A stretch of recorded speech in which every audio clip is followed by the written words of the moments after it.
Long before humanity ever looked up at the stars with serious curiosity, there existed a planet far away that no traveler ever dared to land on willingly. This planet was considered cursed, a place where the very air seemed to fight against life. Across the galaxy, civilizations whispered about it. They called it a Deathworld. Most believed no living beings could truly survive there for long. Yet they were wrong. Not only had life survived, it had produced one of the strongest species the galaxy had ever seen. On this world, every day was a war. The ground cracked open with poisonous gas. Storms raged with lightning so hot it could melt metal, and massive predators lurked behind every shadow. On most planets, animals evolved to run, to hide, or to form packs for safety. But here, none of those strategies were enough. The creatures that lived here had to be more than just fast or clever. They had to be relentless. They had to endure pain that would kill others. They had to fight not just each other, but the entire planet itself. And at the top of this brutal chain stood one species. They were tall, powerful, with hardened skin that acted almost like armor. Their muscles carried the strength to crush bones, and their lungs could breathe in thin, toxic air that would suffocate most other beings. For millions of years, they had been tested by their world. Only the strongest of them survived to pass on their strength, and generation by generation, they became something that other civilizations learned to avoid. When their kind finally discovered space travel, the galaxy trembled. To meet them was to meet a storm-given flesh. Traders, explorers, even warriors from other worlds all agreed. These Deathworlders were unbeatable when it came to sheer survival and strength. If you crossed them, you would lose. If you faced them in battle, you would likely not walk away. But for all their strength, their society was shaped by their world. They respected only one law: strength is survival. To them, compassion was weakness. Mercy was foolish. The weak were left behind because only the strong had the right to live. This belief was not cruelty to them. It was simple truth, forged into their minds by countless centuries of hardship. If you could not survive on their world, you had no business surviving at all. And so they grew proud of their title as the strongest. They looked at other species, softer ones from gentler worlds, and saw nothing but fragile things. Civilizations built on comfort, shielded by planets that did not try to kill them every day. Compared to themselves, everyone else seemed breakable. Stories spread of entire battles ending before they began, because no one dared face them. It was said that if one of these warriors landed on your world, you would not fight him. You would run. Their reputation alone carried power, and that power made them even more confident. For centuries, they believed no one in the galaxy could ever rival them.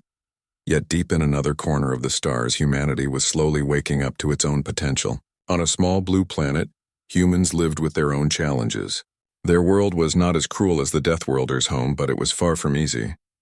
They faced predators, disasters, famines, plagues, and wars. They were not the strongest, nor the fastest, nor the largest creatures on their planet. In fact, humans were surprisingly fragile compared to many animals. But humanity had something different, something that would one day catch the attention of the entire galaxy. Humans had the strange ability to adapt. Where others would die, humans learned to adjust. If the weather was too cold, they made fire. If the food was scarce, they learned to hunt in new ways or grow crops where nothing should grow. If a predator was stronger, humans used tools, traps, and teamwork to level the field.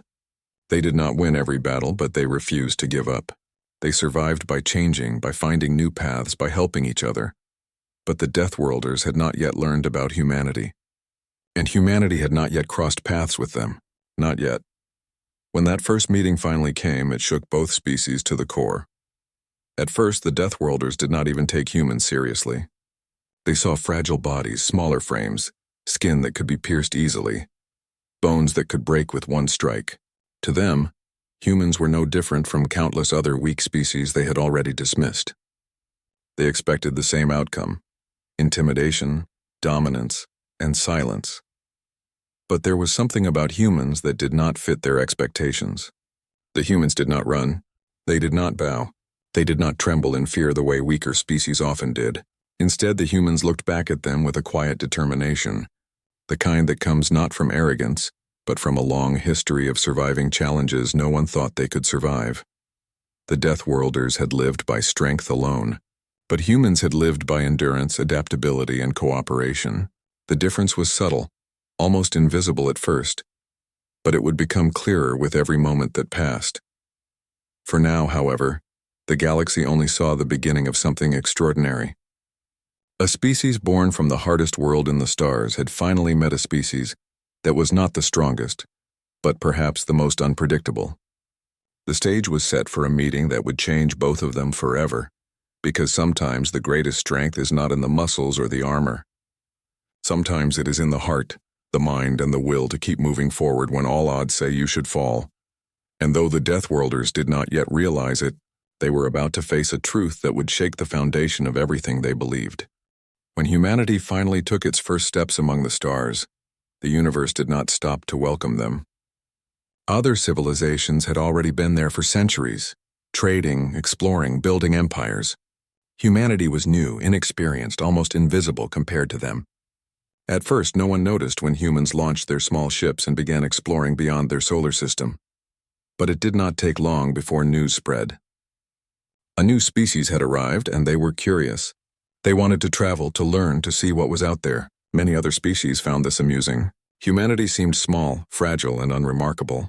They were not especially strong, not especially fast, and not especially advanced compared to the great powers of the galaxy.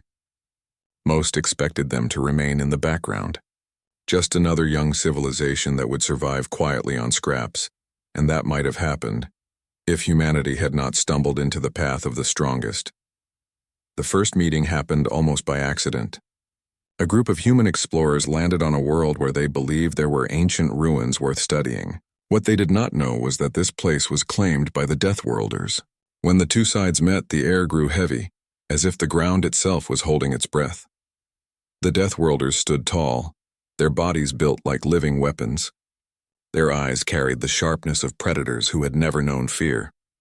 To them, these new creatures called humans looked soft, almost breakable. Their skin had no natural armor, their teeth were small, their claws non-existent. The strongest species in the galaxy looked at them and felt no challenge, no threat. Only curiosity mixed with mild disdain.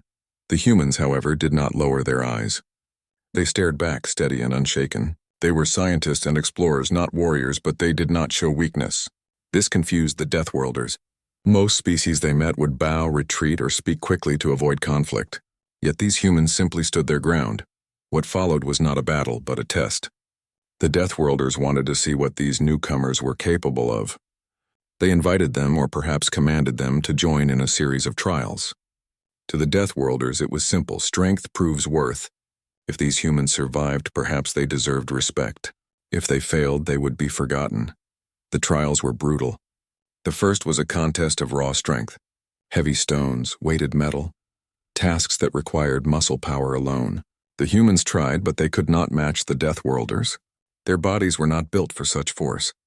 The strongest human was weaker than the weakest of the Deathworlders. To the watching crowd, the result seemed obvious. The humans were weak.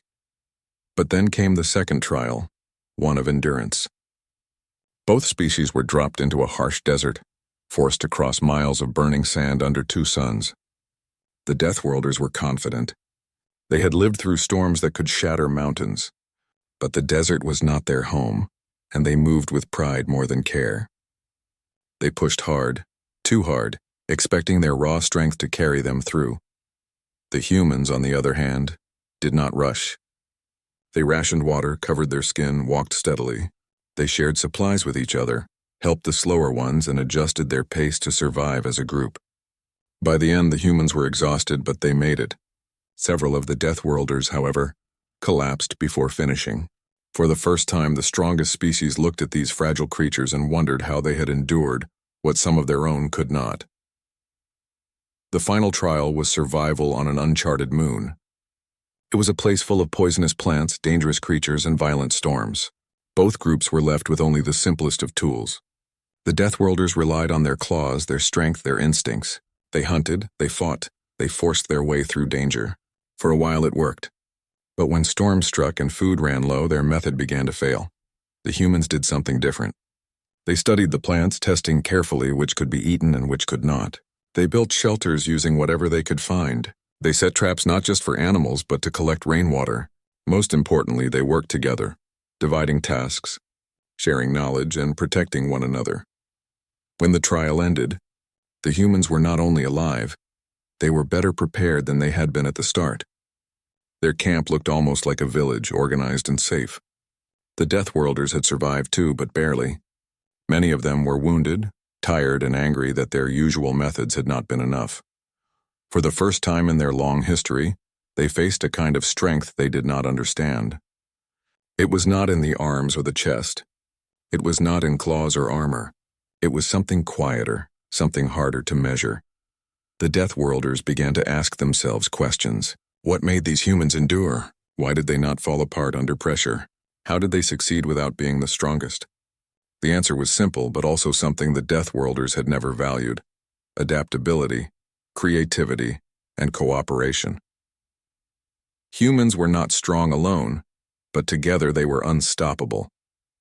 They were not the toughest, but they were clever enough to turn weakness into survival. They did not fight nature head-on. They bent it, shaped it, found a way around it. Where the Deathworlders saw a wall, humans saw a puzzle. This unsettled the strongest species. For centuries they had believed that raw power was everything, but now they had met a people who showed them that there were other forms of strength, forms that might even surpass their own. Still, pride ran deep in the hearts of the Deathworlders. They did not admit defeat.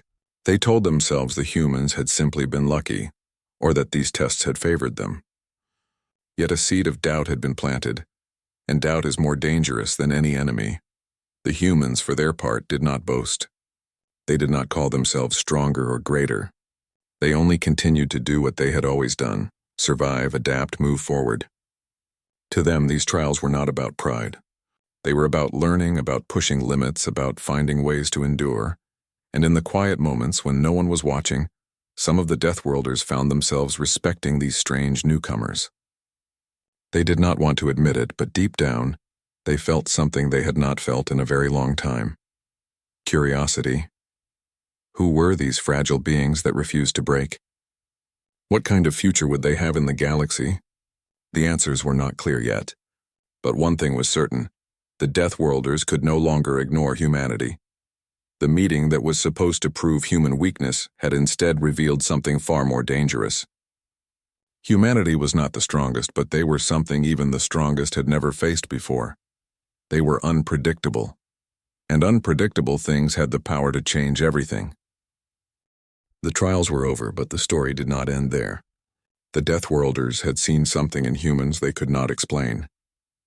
Their pride would not let them admit it, but the memory of those strange survivors lingered in their minds. The strongest species in the galaxy had been challenged, not in muscle, not in armor, but in ways they were not prepared for. And that made them restless. The Deathworlders were not used to questions. Their world had always given them answers: fight or die, grow stronger or be forgotten. But humans had shown them another path. It was not victory through power, but through patience, cleverness, and cooperation. To the Deathworlders, it almost felt like cheating, as if humans had changed the rules of the game. And so they decided to push further. If these fragile beings were truly worth noticing, then let them prove it not once but many times. The galaxy soon arranged contests between humans and Deathworlders. Some were formal, watched by other species with curiosity. Others were spontaneous, challenges thrown like sparks between fire and steel. The first clash was direct combat. A Deathworlder warrior faced a human in the arena. The size difference was shocking. The human looked small, light, and unprotected. When the fight began, it was over quickly. The Deathworlder's strength was overwhelming, and the human was thrown aside like a doll. To the crowd, it seemed like proof that nothing had changed. The Deathworlders cheered. Humans were weak after all, but the humans were not discouraged. They knew they could not match raw power. Instead, they prepared for different challenges. The second contest was an endurance race across a frozen wasteland. Both groups were dropped at one end, told to reach the other side with nothing but their supplies. The Deathworlders charged forward with confidence. They broke through ice, pushed against the storm, and moved like predators on the hunt. The humans, however, kept a steady pace. They studied the snow, noticed the cracks, avoided thin ice. They walked carefully, saving their energy, watching each other's backs. Halfway through, the Deathworlders slowed. Their speed had drained them, and the cold bit deep into their bodies. Some stumbled, others pressed on stubbornly, but their pride weighed heavier than the snow. Meanwhile, the humans kept going, step after step, breath after breath, until they reached the end, not first, but with more of their group intact. The crowd watching grew silent. Again, the fragile ones had survived where strength alone had failed. The contest continued. On one world, they were left in a dense jungle, full of venomous creatures and hidden dangers. The Deathworlders hacked through with brute force, roaring their dominance. The humans, instead, listened. They watched the birds scatter, tracked footprints, and set small traps. By the time the Deathworlders realized they were surrounded by predators, the humans had already built shelters, lit fires, and created safe zones. The humans did not conquer the jungle. They learned to live with it, and in the end, that was the greater victory. The more these clashes happened, the more the galaxy began to notice. Other species gathered to watch, curious about the outcome. For centuries, the Deathworlders had been the unchallenged rulers of survival. Now another species was showing that there was more than one way to be strong. Still, the Deathworlders could not let go of their pride. They told themselves that humans were only winning in strange, unfair ways. They called it tricks, luck, or manipulation. But deep down, a seed of doubt was growing. If strength alone was not enough, then what did it mean to be the strongest? One of the most surprising contests came when both groups were stranded on a toxic moon. They were given no supplies, no weapons, only their bare hands and their will to live. The moon was cruel, its air thick with chemicals, its storms wild and destructive. At first, the Deathworlders laughed. This was their kind of place. Hard, brutal, unforgiving. But after the first storm, their confidence cracked. Their shelters, built quickly with brute force, collapsed. Their food spoiled. Their wounds became infected. They pushed harder, but the harder they pushed, the more the planet punished them. The humans, on the other hand, struggled at first too. They coughed, they stumbled, they bled. But instead of breaking, they adjusted. They used leaves and stones to build filters for breathing. They tested small portions of food before eating. They discovered plants that could neutralize the toxins, and they shared their findings with each other. Slowly, painfully, they built a camp that could last. By the end of the trial, the humans were not just surviving, they were thriving. When rescuers came to collect them, the difference was clear. The Deathworlders were alive, but barely. The humans, though tired and bruised, stood together with fire still burning in their eyes. The galaxy saw it, and whispers began to spread. Maybe the humans were not weak. Maybe they were something new. The Deathworlders themselves did not know what to feel. They had always believed strength was about power.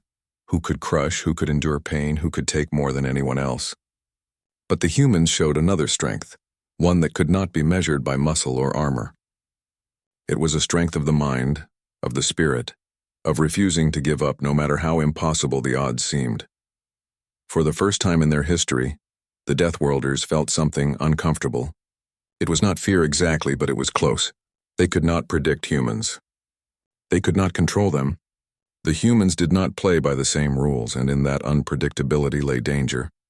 Yet there was also something else, hidden beneath their pride: respect. They did not want to admit it, not even to themselves, but part of them admired these fragile beings. The humans were small, but they carried something powerful inside them, something that even the strongest could not ignore. The clashes continued for months, then years, and each time the humans showed something new. They built where others destroyed. They cooperated where others fought. They endured where others fell. Slowly, the galaxy began to see a shift. The Deathworlders were still feared, but humans were becoming something different, not feared, but respected, and respect in many ways was even more powerful. The strongest species had expected to prove their dominance, to show these newcomers their place. Instead, they found themselves facing questions they had never asked before. What if strength was not only about power? What if it was also about heart, about adaptability, about never standing alone? The galaxy waited for an answer, and in the silence between battles, the Deathworlders began to realize that the humans were not just another species to be dismissed. They were a mirror, reflecting a truth the strongest had long ignored. The clash of strengths was not about who would win or lose. It was about something deeper. It was about the definition of strength itself, and the humans were quietly rewriting that definition, one challenge at a time. The contests and trials had changed something, though most of the Deathworlders did not want to admit it. Their pride was heavy, their culture built on centuries of believing that strength was the only truth that mattered. But once you have seen something with your own eyes, you cannot unsee it. And they had seen humans survive where they themselves had stumbled. They had seen these fragile newcomers turn weakness into power. They had seen them endure storms, hunger, fear, and still stand together at the end. At first, the Deathworlders avoided speaking of it. Among themselves, they still boasted about their strength. They still declared themselves the apex of the galaxy. But when they looked at humans, some part of them hesitated. It was like a small crack in the foundation of their belief, and that crack slowly widened with every encounter. The galaxy noticed too. Other species began comparing themselves to humans instead of the Deathworlders. Where the strongest had once been a symbol of fear, humanity became a symbol of curiosity. What was it about these people that made them so difficult to break? How could a species with no claws, no fangs, no thick armor survive against the strongest storms the galaxy could throw at them? This shift in attention bothered the Deathworlders. They were not used to being questioned. To them, respect was taken by force, not given freely. But now they found themselves drawn into more exchanges with humans, not just competitions, but conversations, cooperation, and eventually something neither side had expected: training together. It began quietly. A group of Deathworlder warriors agreed to join human explorers on a mission to a hostile world. The planet was dangerous, covered in thick jungles and swarming with predators. The Deathworlders expected to protect the humans, to carry them through the dangers like children. But things did not unfold that way. When the first predator attacked, the Deathworlders crushed it with ease. Their power was undeniable. But later, when night fell and the air turned poisonous, it was the humans who saved them. The humans used simple materials to create filters, small shelters, and traps to warn of dangers in the dark. Without these things, the Deathworlders would have been exposed. For the first time, they realized that strength alone could not guard against every threat. Days turned into weeks, and the two groups began learning from each other. The Deathworlders taught the humans how to fight directly, how to use raw power and intimidation to drive off attackers. The humans, in turn, taught patience, strategy, and teamwork. The Deathworlders were surprised to find that they enjoyed this exchange. It was not weakness to learn from others. It was something else, something new. Over time, more missions were shared. More groups of humans and Deathworlders traveled together, fought together, and survived together. What began as reluctant cooperation slowly turned into mutual respect. The strongest warriors of the galaxy, who once laughed at fragile humans, now found themselves copying their habits, saving food for later, building tools instead of using only fists, watching out for each other instead of acting alone. The humans, too, changed. Training beside Deathworlders forced them to push their limits. Their bodies were not as strong, but they learned to move faster, to fight smarter, to keep going even when exhausted. They discovered parts of themselves they had never touched before. Each species carried lessons the other could not ignore. What surprised the galaxy most was not the contests or the victories, but the transformation happening quietly in the hearts of both. The Deathworlders were not softening, they were expanding.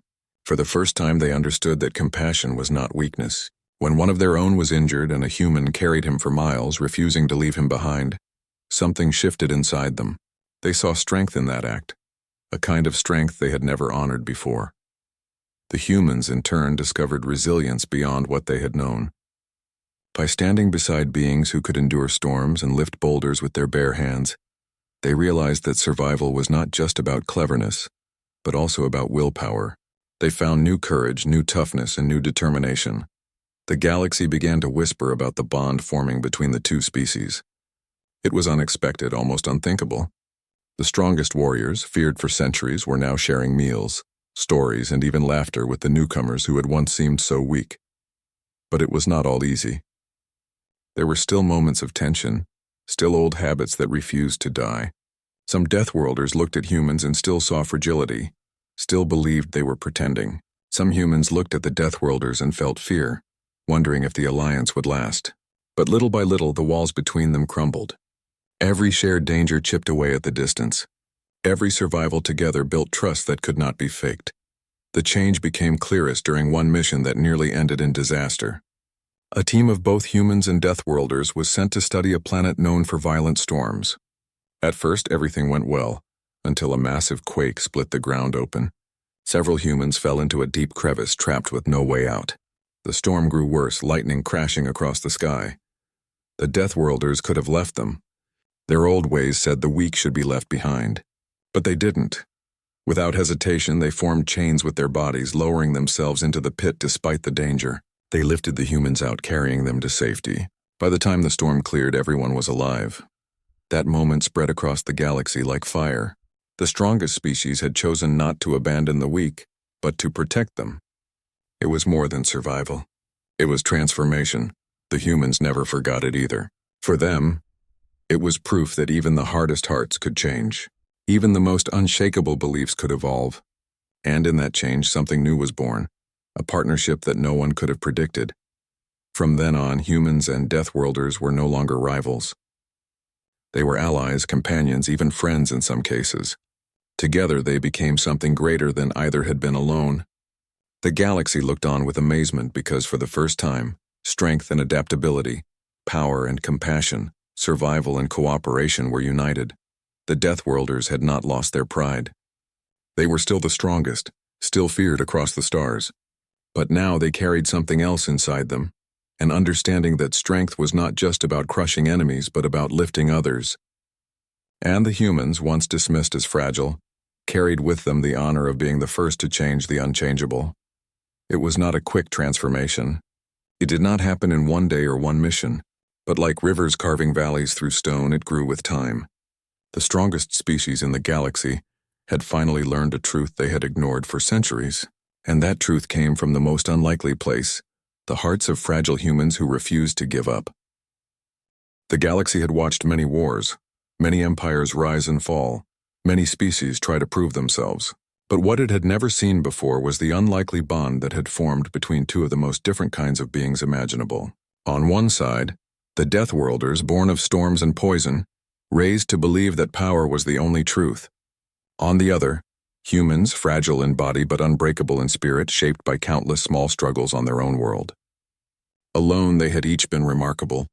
Together, they were something else entirely. It began with whispers. Traders spoke of Deathworlder warriors traveling with human explorers, not as guards but as equals. Colonies on dangerous planets reported that joint teams of humans and Deathworlders were succeeding where others had failed. Missions that should have ended in disaster were turning into victories, not because one species dominated, but because both worked together. The galaxy at first did not believe it. For centuries, the Deathworlders had been a symbol of fear, the unchallenged champions of survival.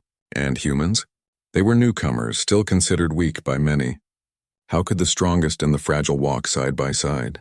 But then the evidence grew too large to ignore. More and more missions returned with the same story.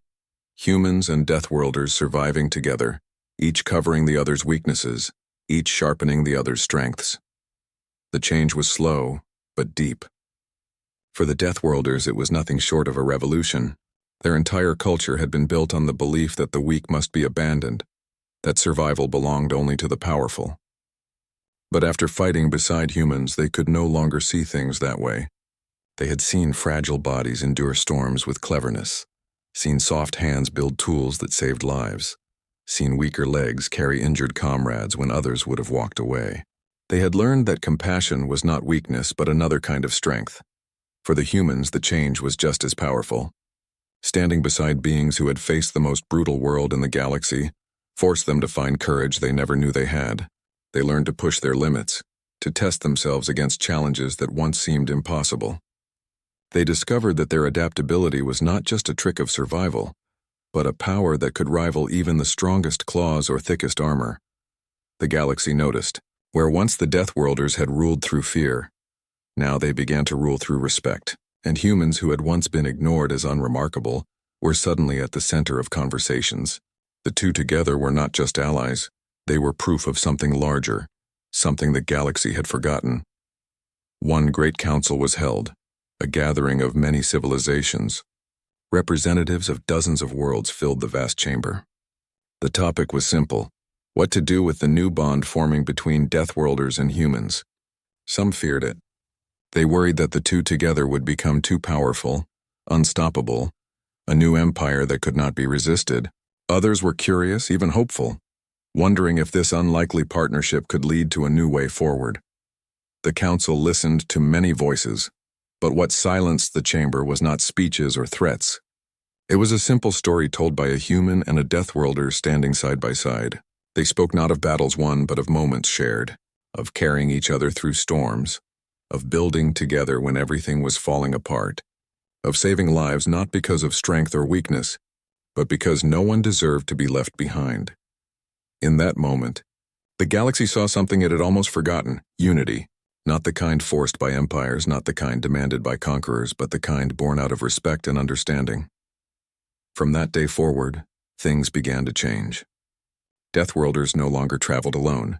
They sought out humans as partners, as comrades. Humans, in turn, welcomed the challenge of standing beside the strongest, learning from them, growing with them. Together they became explorers, builders, defenders. Where once people whispered of fear, now they whispered of hope. The transformation was not just in how others saw them, but in how they saw themselves. The Deathworlders discovered pride not only in their muscles, but in their ability to protect and to care. They found honor in lifting others up, not just crushing enemies down. For them it was a new kind of strength, one that did not erase their past but gave them a future. Humans, too, found a new identity. They were no longer the overlooked newcomers. They were recognized as survivors, as innovators, as partners worthy of respect.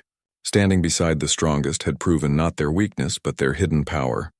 And so, the phrase began to spread across the stars. The strongest were no longer those who stood alone, but those who stood together. It did not mean the galaxy suddenly became peaceful. There were still wars, still rivalries, still worlds that refused to change. But wherever humans and Deathworlders traveled together, something shifted. Old enemies hesitated. Allies stood taller. Even the harshest planets seemed less cruel when faced by a team that carried both brute power and endless adaptability. Generations later, stories were still told of the first meeting, of the fragile humans who refused to bow, and of the proud Deathworlders who learned to change. Children of both species grew up training side by side, no longer seeing each other as different, but as family bound by shared struggle. And for those who remembered the old days, the lesson was clear. True strength was never about crushing others. It was not about standing on top alone. True strength was about evolving, about learning, about finding power in unexpected places. It was about standing together when everything else said you should fall. In the end, the galaxy did not remember the contests or the trials as much as it remembered the transformation. The strongest species had finally met humanity, and they were both transformed forever.